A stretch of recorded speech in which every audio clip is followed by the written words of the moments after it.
Buenos días, jóvenes, ¿cómo están ustedes? Tarde, Lick. Ya, ya empezaron a sentir la cercanía de la primavera. ¿Notan alguna diferencia en las mañanas, a las 7 de la mañana, cuando salen a ver el sol? No, noten, hay algo que se siente. No sé si alguno de ustedes ha sentido algo. ¿No? ¿Nadie? Todo las chicharras que se escuchan en el verano. Sí, también. Pero aquí, es que aquí la primavera no se siente, ¿verdad? Pero fíjense que algunas personas que son más sensibles sí logran sentir una cierta diferencia en el estado de ánimos. Cuando se acerca la primavera comienza en los países que están a septentrionales, ¿verdad? Comienza el 21 de marzo y hoy estamos a 18. Entonces, se puede notar algunas veces un cambio en el estado de ánimos, una cierta ventaja, una cierta como alegría, algo así, pero eso no lo sienten todos. Bueno, entonces vamos a ver hoy, ya va siendo el último tema. No les tengo todavía las notas, se las prometo. Fíjense que, permítame que aquí está, eso es lo que quería. Fíjense que mañana tengo un problema para darles clase, porque el decano nos pidió una reunión justo a las 4. Entonces, si me permiten darles 2 clases el lunes, por 2 horas de clase el lunes, porque él da la orden de que se dé clases y no se fija si uno tiene clases o no. Que no me oiga, ¿verdad? Entonces, ¿me oyeron, jóvenes? Entonces mañana no les voy a dar clase por eso. Tenemos sesión con el decano justo a las 4 de la tarde y les daré doble clase el lunes. ¿Les parece bien? Sí, está bien. Listo, Lick. Está bien, licenciado. Está bien. Ahí está. Bueno, ¡ey! No. Esto es lento. Bueno, entonces, esto que les estoy... Es que cambié de formato esta cosa porque no... Bueno, vamos a ver. Este es el último tema, es la segunda ley de la termodinámica. Es una ley más general, por desgracia. Con ustedes no vamos a poder ver el primer enfoque, que es donde se nota. Yo rápidamente se los voy a decir. La necesidad de la entropía se las voy a dar rápidamente en un ejemplo. Para que ustedes vean, perdón, la necesidad del enfoque de la segunda ley desde el punto de vista de la entropía. Imaginemos que tenemos, por acá, imagínense que ustedes tienen a una masa y que esa masa se encuentra inicialmente descansando, descansando, digamos, en el eje, en un plano horizontal. Y que de pronto una fuerza actúa sobre ella y la desplaza. Déjenme ver que esto quedó feo. Y entonces al desplazarla le produce, le transfiere energía. Permítanme. Al desplazarla, les decía, le transfiere energía, ¿verdad? Entonces vamos a suponer que tenemos esto así. Aquí tenemos a la masa bajo los efectos de una fuerza. La masa adquiere una velocidad. Entonces pensemos en el momento en el que la fuerza deja de actuar y le ha impartido una velocidad a la masa. Pero aquí hay fricción cinética. Eso significa que pasada cierta distancia, al desplazarse una cierta distancia, pasado cierto tiempo, la masa se detiene.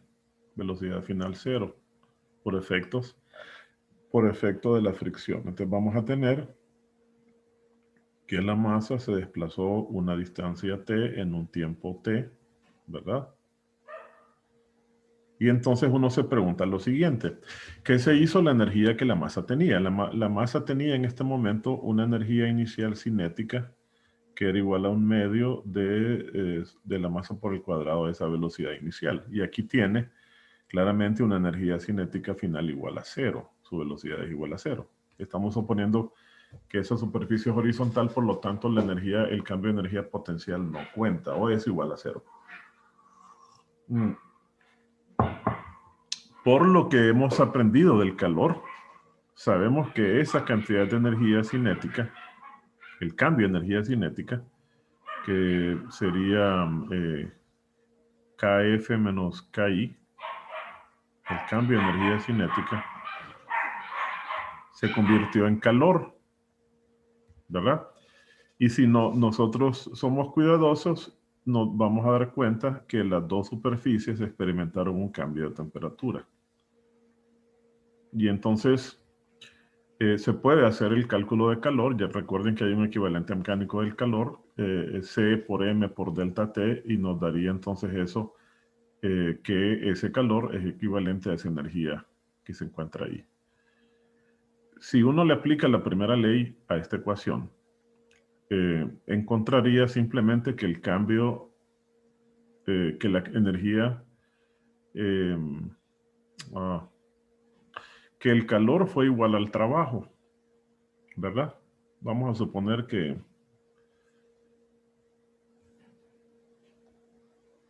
a ver, bueno, tendríamos lo siguiente: la leve variación de la temperatura produciría un incremento en la energía interna de cada una de las superficies de estos cuerpos, la superficie y del cuerpo. Luego esto va a ser igual, si se fijan, el trabajo va a ser igual justamente al calor menos eso, el trabajo hecho. O sea, eso significa que la primera ley diría que es válida ese proceso. ¿De acuerdo? Ahora les voy a plantear otro proceso. En ese otro proceso tenemos a la masa en esta posición última, aquí, ¿verdad? El primer proceso que les planteé fue ese, nada extraño para nosotros. Ahora yo les planteo el siguiente proceso. Tomemos a esa misma masa que se encuentra en esa posición, ¿verdad? Y administrémosle exactamente la misma cantidad de calor que medimos en su cambio de energía cinética. Entonces yo les pregunto lo siguiente: ¿será posible que exista un proceso termodinámico, un proceso que permita que este calor que se le cedió a la masa, a la superficie de la masa y a la superficie sobre la que se encuentra, produzca que esta partícula, que esta masa tenga al final una velocidad que tenía al inicio v, una energía cinética igual a un medio de mv cuadrado, y se desplace en este sentido en el mismo tiempo t la misma distancia d? ¿Será posible eso? ¿Qué me dicen? Que yo solo caliente las dos superficies y el resultado sea que la masa se desplace en el sentido contrario, se quede exactamente en la posición donde estaba, en el mismo tiempo y recorriendo la misma distancia y exactamente la misma velocidad. ¿Qué me dicen?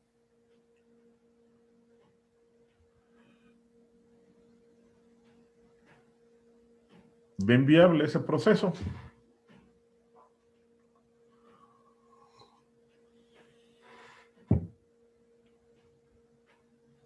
¿Aló?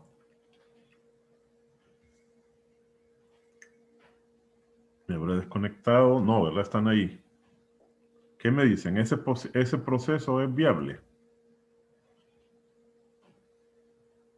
¿Alguien tiene alguna idea? Intuitivamente, díganme. ¿Existe la posibilidad de poder ver ese proceso en nuestra vida normal? Digo que sí, Lick. Seguro. O sea, estarán de acuerdo que es muy difícil que ocurra. No podemos negar que pueda ocurrir. ¿De acuerdo? Pero es muy difícil que nosotros logremos que por simplemente calentando las superficies, nada más, transfiriéndole calor a estas superficies exactamente en esta misma cantidad, usted logre que esa energía calorífica se convierta en energía mecánica. En cambio, sí ocurre en el sentido contrario, en la energía mecánica convertida a calor. Pero como su compañero lo dice, no es imposible que ocurra, pero es muy poco probable. Les voy a poner dos ejemplos más. El siguiente, tienen ustedes una sustancia formada por moléculas. Piensen, por ejemplo, que se trata de un líquido. Estas son las moléculas del líquido. Imaginémonos que en este instante, estas moléculas tienen cada una de ellas una velocidad diferente en sentido, dirección y magnitud, ¿verdad? Vn, etcétera. Y esa posición, y ocupan esa posición exactamente. Entonces imaginémonos que la agitamos esas moléculas. Entonces yo les pregunto, ¿existirá una forma, será posible que nosotros, pasado cierto tiempo, volvamos a tener esas partículas exactamente en la misma posición y teniendo exactamente las mismas velocidades y direcciones? También es algo muy poco probable. No hay reportes de que alguien lo haya observado. Podemos decir que es probable que ocurra, ¿verdad? Pero que naturalmente vamos a necesitar mucho tiempo para observarlo. Es muy difícil, pero no significa que no pueda ocurrir, ¿ok? Lo único que podemos decir es que la probabilidad de ocurrencia es muy cercana a cero, aunque no podemos decir que no existe. Y así hay una serie de procesos, por ejemplo, una taza cae, una altura h, se hace pedazos contra el piso. ¿Será posible que exista un fenómeno que funcione a la inversa? Un fenómeno que haga, que genere un proceso a la inversa, que los trozos se junten, dándole la energía que tenía ¿cómo se llama?, de impacto contra el piso, dándole a los trozos esa energía y que logremos ver que la taza salte y se ubique exactamente en la misma posición. ¿Qué dirían de ese proceso? No, no se podría. Exacto, es muy poco probable, pero tampoco podemos decir que no existe. Lo más que podemos decir es que la probabilidad es muy cercana a cero. Y lo mismo diríamos si tenemos esta gota que se diluye en agua, por ejemplo, esperar que ocurra lo contrario. Que la gota diluida se vaya juntando exactamente en las mismas trayectorias que siguieron las moléculas mientras se diluían y suban y se conviertan en una gota, en la gota exactamente donde estaba. Son procesos muy poco probables que reciben el nombre de procesos irreversibles, todos esos que les acabo de mencionar. Sin embargo, desde el punto de vista de la primera ley, ustedes verían que todos esos procesos, aún este de la taza que se rompe, serían aceptados por la primera ley. Entonces se necesita una ley que nos diga qué procesos no pueden ocurrir o que tienen una probabilidad muy baja como para que nosotros supongamos que esos procesos puedan ocurrir. Ese es el concepto general de la primera ley y lo hace a través de la entropía. No lo vamos a ver porque no está entre el contenido de la clase, pero quisiera dejarles por lo menos el antecedente sobre el cual ustedes pueden intuir cuál es la necesidad de la segunda ley, ¿verdad? Ya ven ustedes entonces que la termodinámica es una disciplina difícil por eso, porque uno tiene que aplicar esos conceptos para cualquier proceso y eso no es fácil, ¿verdad? Entonces vamos a concentrarnos entonces más bien en un enfoque, que es el enfoque que sí nos vamos a ver con detalle, que es el enfoque hacia la eficiencia de las máquinas de la segunda ley, el enfoque de la segunda ley basado en la eficiencia. Eso lo vamos a ver con más detalle. Solo déjenme arreglar esto aquí. Y eso vamos a verlo con mucho más detalle, incluyendo ejercicios y todo. Entonces, les digo ya cuál es el concepto. Solo déjenme arreglar esto. Bueno, entonces vamos a ver. Este enfoque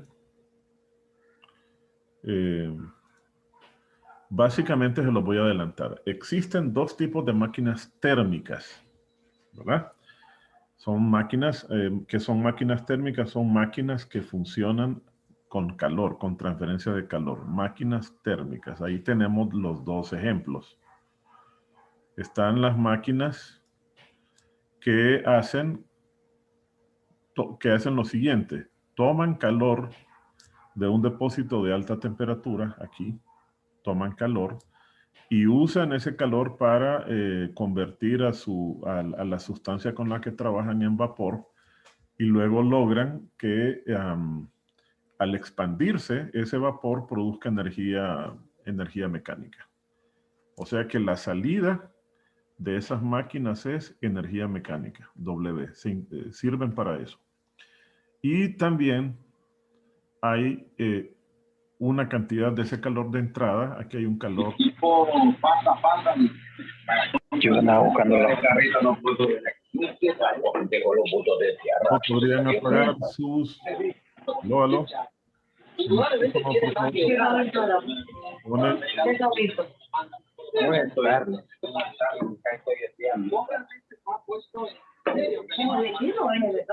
Jóvenes. ¿Aló? ¿Podrían apagar su micrófono? Ya, gracias.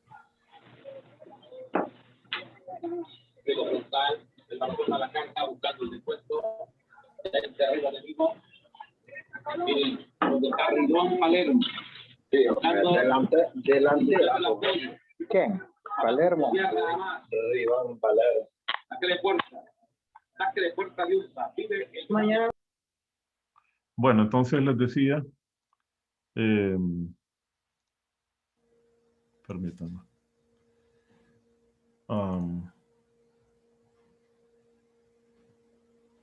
Bueno, vamos a ver eso. Existen, les decía, dos tipos de máquinas térmicas. Aquellas que toman calor de entrada, ese calor lo toman de un depósito de alta temperatura. Entonces, en el contexto, el texto le llama calor caliente, ¿verdad? Calor de un depósito de alta temperatura. Y hacen parte de ese calor, lo convierten en trabajo mecánico y el resto lo desechan al medio ambiente a una baja temperatura, lo que vendría a ser calor frío, le vamos a llamar así. Otro Lick está compartiendo pantalla, Lick. Creo que dejó de compartir pantalla. Permítame. Ok. Permítame.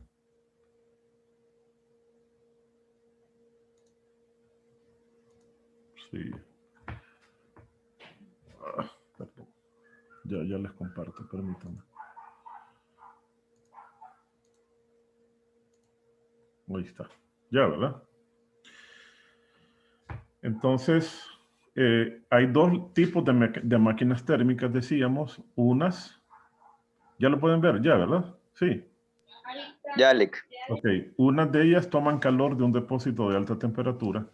El texto le llama a este calor caliente. Es probablemente, puede ser identificado como calor de entrada, ¿verdad? Le pueden llamar así también. Calor de entrada. Parte de ese calor se convierte en trabajo. Esa es la función de la máquina y el resto se desecha. La diferencia, el resto de la energía se desecha. Este vendría a ser algo así como un calor de salida. El texto le llama calor frío porque se desecha hacia un depósito de baja temperatura. Y existen otro tipo de máquinas que hacen todo lo contrario, que toman calor, le extraen calor y lo mandan extraen calor de un depósito de baja temperatura, este sería nuestro QF, fíjense bien, lo extraen, lo introducen en ellas de un depósito de baja temperatura y lo mandan al exterior a una temperatura más alta, que sería el calor caliente. Naturalmente que esto, si se fijan, va en contra de la ley cero, porque estamos tomando calor de una zona de baja temperatura y lo estamos mandando a una zona de alta temperatura. Entonces, para eso, se le tiene que dar a ella el trabajo. Y esto es lo que hacen los refrigeradores. El motor del refrigerador que usted conecta a la toma eléctrica es justamente esto lo que está haciendo, obligando a la sustancia, al gas, al refrigerante, obligarlo a hacer que el calor se lo extraiga de una zona de baja temperatura y lo mande a una zona de alta temperatura. Esa es la función de los refrigeradores. Ahora, los 12 ya son máquinas térmicas, pero se acostumbra a llamar a estas máquinas térmicas porque son las que funcionan con temperaturas más altas. Entonces no se vayan a confundir. Esta se le acostumbra a llamar máquina térmica y a esta otra se le llama simplemente refrigerador. ¿Ok? A esta le llaman refrigerador. Entonces, vamos a ver los detalles de cada una de ellas. Aquí tenemos la definición de máquina térmica. Es un dispositivo que ya les expliqué, ¿verdad? Toma energía calorífica, convierte parte en energía mecánica, etc. Ahí tenemos varios ejemplos. La caldera es un ejemplo muy importante. Ahí están. Esto que tienen acá es la manera como se simboliza gráficamente o cómo se esquematiza las máquinas térmicas. Usualmente se las representa de esta forma, ¿verdad? O sea, son, fíjense bien, ese círculo que está en el centro, ¿qué me dicen aquí? Exactamente, sí, es una máquina térmica y sería una máquina térmica tipo refrigerador, exacto, que funciona a la inversa porque el objetivo de ella es tomar calor de una gran masa de aire y enfriarlo cada vez más. Cada ciclo lo trata de enfriar más y más. Entonces el aire acondicionado, preguntaba a su compañero si es una máquina térmica, sí, ¿verdad? A ver qué más pregunta. Vamos a ver qué más pregunta. Ok. Entonces vamos a ver cada una de las dos máquinas. Vamos a comenzar con la máquina, la que llamamos máquina térmica. ¿Qué hace esta máquina? Ya les mencioné. Tiene un depósito de alta temperatura. El ejemplo típico es los motores de combustión interna. En este caso, el motor de combustión interna toma calor en los pistones donde se quema la gasolina. La gasolina es atomizada, inyectada al pistón y entonces luego ustedes saben que las bobinas o lo que eran antes, bueno, hay una chispa cada cierto tiempo, cada ciclo hay una chispa. Esa chispa incendia esa nube de gasolina y la quema a alta temperatura. Es una temperatura de más de 600 grados. Entonces, ese calor ingresa de ese depósito, es este QC que aparece acá. Entra a la máquina. Al entrar a la máquina, parte de ese calor se convierte en trabajo. Ese es el trabajo mecánico que hace la máquina.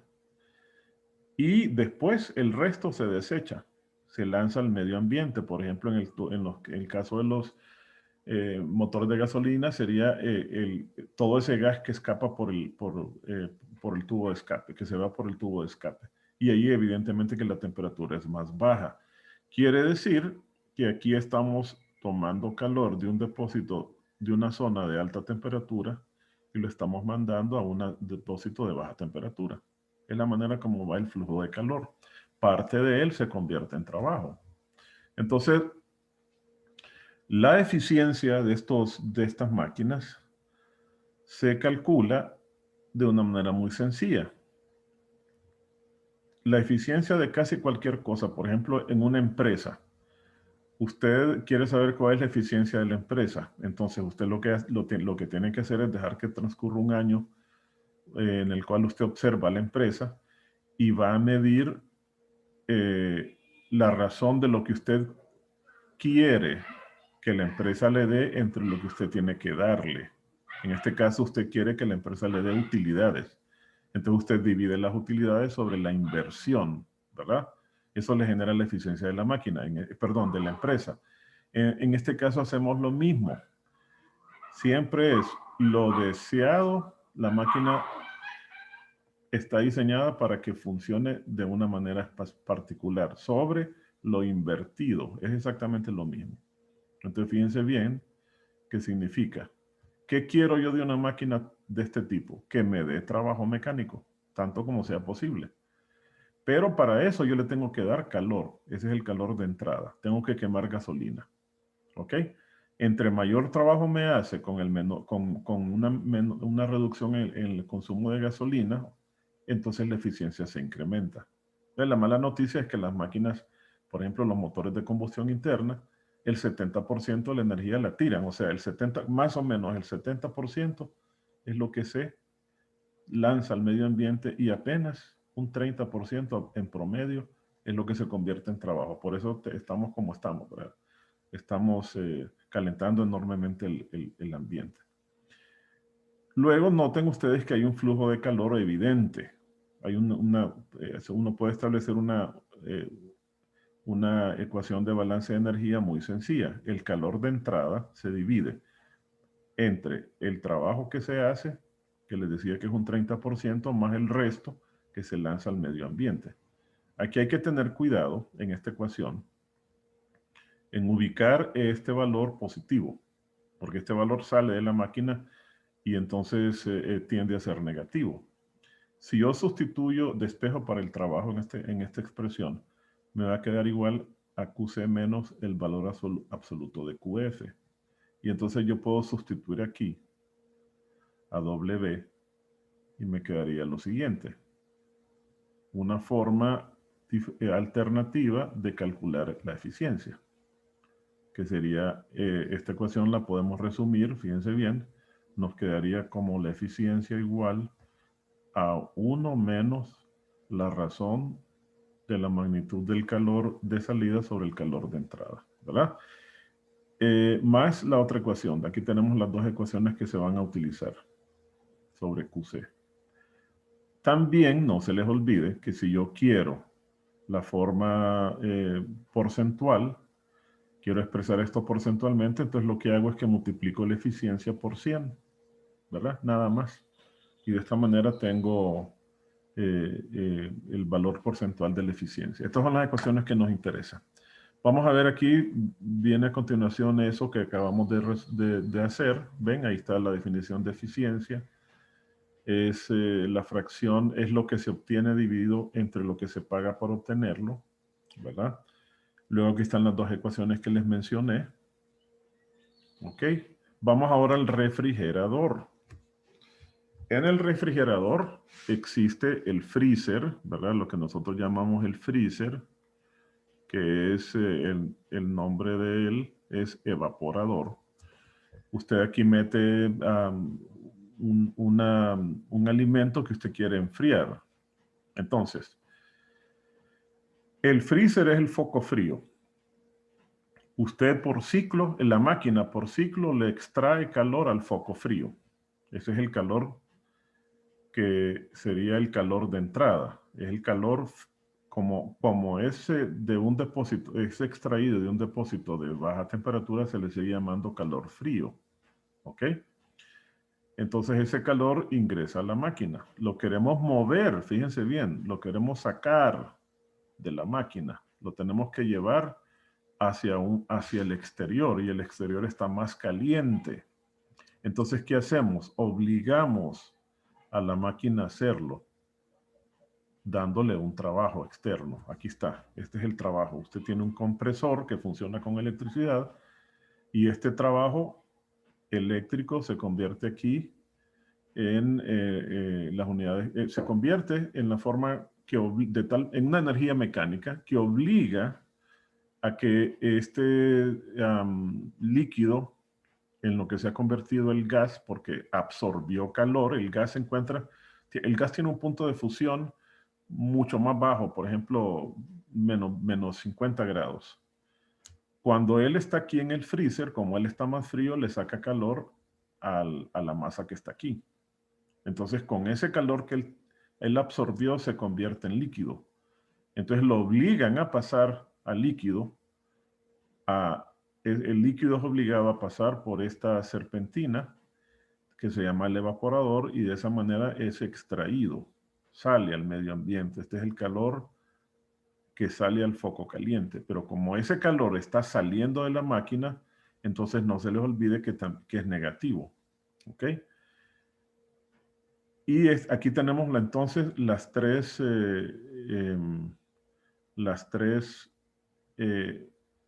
cantidades que nos interesan. Aquí está el calor frío, que por ser a baja temperatura va a ser negativo. El calor frío. Luego tenemos el calor caliente, que lo sacamos, y el trabajo que se hace sobre que la máquina se recibe para permitir que el calor fluya de una zona más fría a una más caliente. ¿Ok? Ahí tenemos las tres cantidades. Entonces, la eficiencia cambia.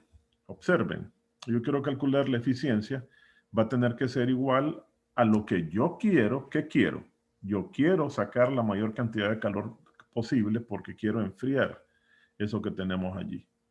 Entre lo que tengo que darle y qué le tengo que dar, le tengo que dar una energía mecánica externa W. Y ya no recibe el nombre de eficiencia, sino que se llama coeficiente de rendimiento. ¿Ok? Y resulta que este coeficiente de rendimiento tiende a tener valores mayores que la unidad, ¿verdad? Tiende a ser mayor que 1. Entonces, aquí podemos calcular la eficiencia. Déjenme ver, sí, ahí lo tenemos. Fíjense bien, ahí está planteado eso, ¿verdad? Lo que yo les mencioné hace poco. Se plantea, observen, uno puede claramente notar que QF más W tiene que ser igual a QC. ¿Ven? Las dos energías que entran a la máquina tienen que ser igual a la energía que sale. Entonces aquí tenemos esta ecuación. QC, valor absoluto, es igual a QF más W. Y el trabajo lo tenemos que poner en valor absoluto porque como entra a la máquina es negativo. QF no. QF es positiva porque está entrando a la máquina. Entonces, de la ecuación de cálculo de la eficiencia, que lo tenemos, el que se llama coeficiente de rendimiento, sustituimos a W como hicimos antes como QC menos QF y nos queda esto, ¿verdad? Entonces, las dos ecuaciones que necesitamos aquí serían, primero, K, calculada como QF dividido por W, la primera ecuación. La segunda ecuación, que sería K igual a QF dividido por QC menos QF. Bueno, el libro pone valor absoluto a todo, ¿verdad? Pero dejémoslo así. No necesariamente, QF no es negativa, pero dejémoslo así. Y la otra ecuación que necesitan es recordar siempre que el calor QC es igual a W, valor absoluto, más QF. QF. Son las tres ecuaciones que tenemos ahí. Entonces tenemos en total esas, ¿cuántas serían? 5 ecuaciones, ¿verdad? Más las dos ecuaciones de eficiencia que tenemos en la máquina térmica son 5 ecuaciones, que son estas dos. Ahí las tenemos. La eficiencia en términos de W y la eficiencia en términos de QF y QC. Hay una ecuación que surge adicionalmente, fíjense bien, en un ciclo especial que se llama ciclo de Carnot. El ciclo de Carnot está caracterizado porque está formado por dos procesos isotérmicos y por dos procesos adiabáticos. ¿verdad? Y ahí está el gráfico de que tiene el ciclo de Carnot. En el ciclo de Carnot, lo único que cambia en relación a lo que hemos visto es que se puede verificar que la razón de QF a QC, perdón, disculpen, de QF a QC se puede expresar en términos de la temperatura a la que se encuentra el depósito del que se extrae. El calor dividido por la temperatura, al revés. La temperatura a la que se manda el calor entre la temperatura, aquí sería así. Eso es lo único que interviene. Entonces significa, por cierto, este ciclo es para máquinas térmicas, ¿verdad? No es para refrigeradores. Es para máquinas térmicas, o sea, para las primeras máquinas que vimos. Entonces, de esa manera, cuando usted calcula la eficiencia de las máquinas térmicas, la eficiencia la vimos como 1, ¿se acuerdan? Menos QF sobre QC, ¿verdad? Sobre QC. Entonces usted puede escribir esta expresión en función de las temperaturas. Las temperaturas se dejan positivas. Bueno, no es necesario ponerle valor absoluto porque las temperaturas negativas no existen, ¿verdad? Si estamos trabajando con ¿cómo se llama? En grados, en kelvins, las temperaturas negativas no existen, que es el grado, que es, vaya, hoy estoy mal, que es la escala en la que trabajamos. Entonces, esa ecuación se va a agregar a los ejercicios que digan que una máquina opera bajo un ciclo de Carnot. Ahí tendríamos entonces todas las ecuaciones que necesitamos, ¿verdad? No les doy la demostración de eso porque creo que les dejé un video donde me parece que han incluido la demostración del ciclo de Carnot. No sé si lo han visto. ¿Cómo van con su estudio? ¿Por dónde van? ¿Ya van terminando? ¿Aló?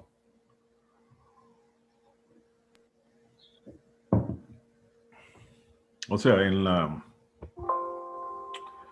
la plataforma, ustedes tienen una serie de videos. Vamos a ver cuáles son. Ustedes tienen esta serie de videos. Al final se encuentran los videos que corresponden a... Bueno, estas son las clases aquí. Vamos a ver si aquí deben estar los videos esos. Aquí están, ¿verdad? Aquí está la primera ley, proceso diabático de un gas, hay ejercicios. Y por aquí tendría que estar, aquí están las máquinas térmicas, la segunda ley. Y si no me equivoco, en este video se hace la demostración. Aquí, si no me equivoco, se encuentra el ciclo de Carnot, miren. Siguiendo con la segunda ley de la termodinámica. Entonces ustedes ahí pueden ver el detalle de esa demostración. Una vez que establecemos esta relación, permítanme. es igual al trabajo, como se ve aquí. Permítanme. Aquí está, están llegando a esa expresión. La cantidad miren. de calor del depósito frío. Entonces se llega al final a la conclusión. Que absorbe bueno, ahí está, aquí está, miren. De los 2000. Aquí está la relación. Entonces ese video se los dejo ahí para que ustedes vean el detalle de la demostración.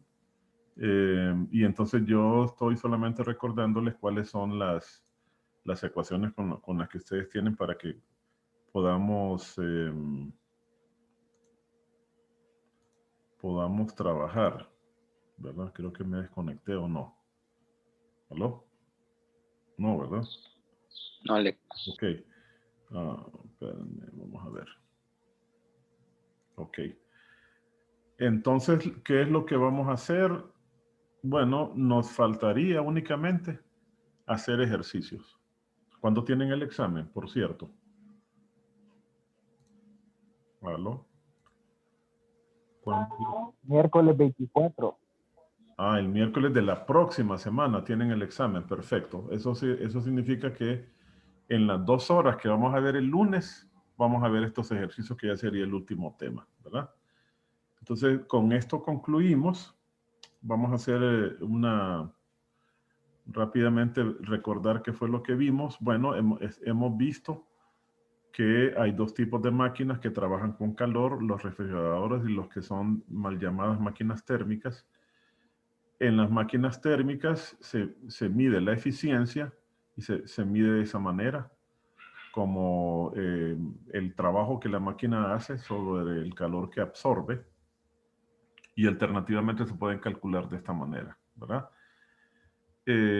Después vimos en que en el caso del refrigerador estas ecuaciones cambian porque el refrigerador funciona con un concepto diferente, prácticamente opuesto. Quiero enfriar una sustancia, entonces quiero extraer la mayor cantidad de calor posible de un depósito de baja temperatura, y para eso obligo a la máquina mediante un trabajo que le estoy administrando. Entonces, la razón de esas 2 energías me da lo que ya es conocido ahí como coeficiente de rendimiento. Entre mayor sea el coeficiente de rendimiento, mejor es el refrigerador, ¿verdad? Y luego vimos que hay ciclos que son llamados ciclos de Carnot, en los cuales lo único que hay de diferente es esta relación de acá. Si usted toma los valores absolutos, entonces llega a esta relación en la cual los calores son calculados también. La relación de los calores es igual a la relación de las temperaturas, de donde esos calores son tomados o enviados, de las 2 fuentes de calor.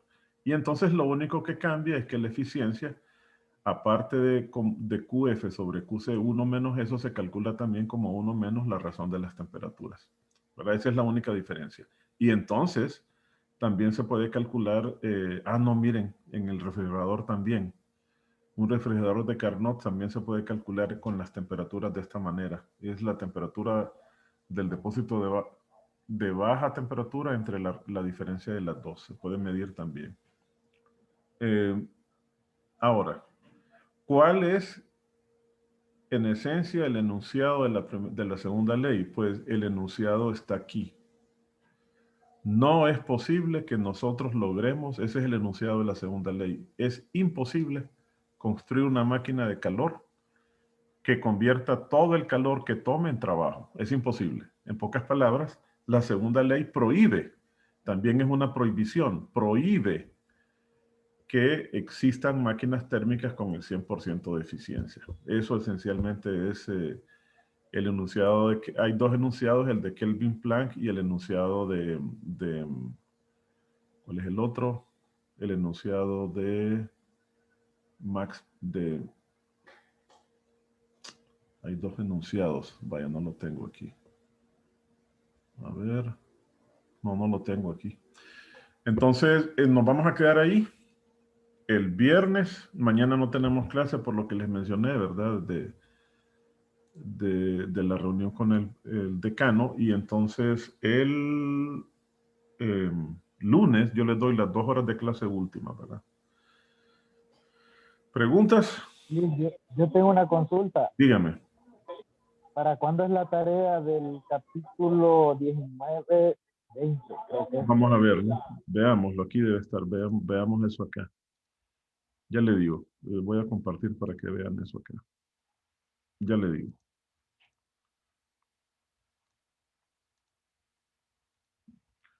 Vamos a ver para cuándo es esa tarea. La del 20 me dice, ¿verdad?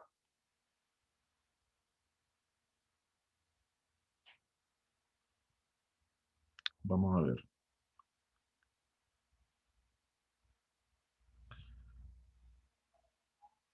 La del capítulo 20.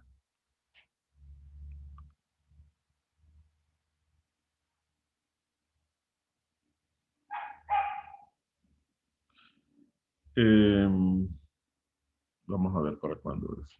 Ay, no.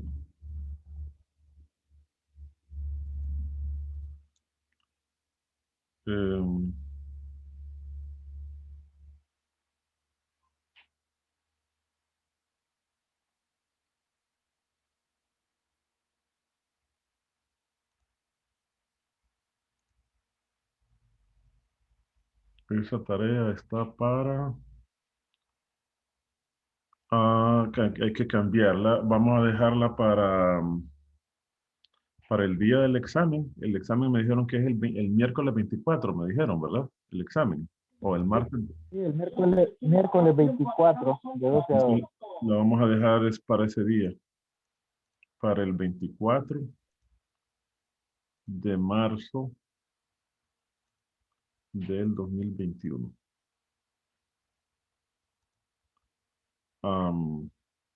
Fecha de entrega, ahí quedaría, a las 12 de la noche. ¿Ok? A más tardar ese día porque creo que muy cerca de ahí vamos a tener que entregar notas. Y el lunes yo les entrego también los resultados de la última guía y creo que para entonces ya les puedo dar también el total que tienen acumulado. ¿Ok? ¿Alguna otra Muchas pregunta? gracias. Vaya, ¿alguna otra pregunta? ¿No? Bueno, entonces nos vemos.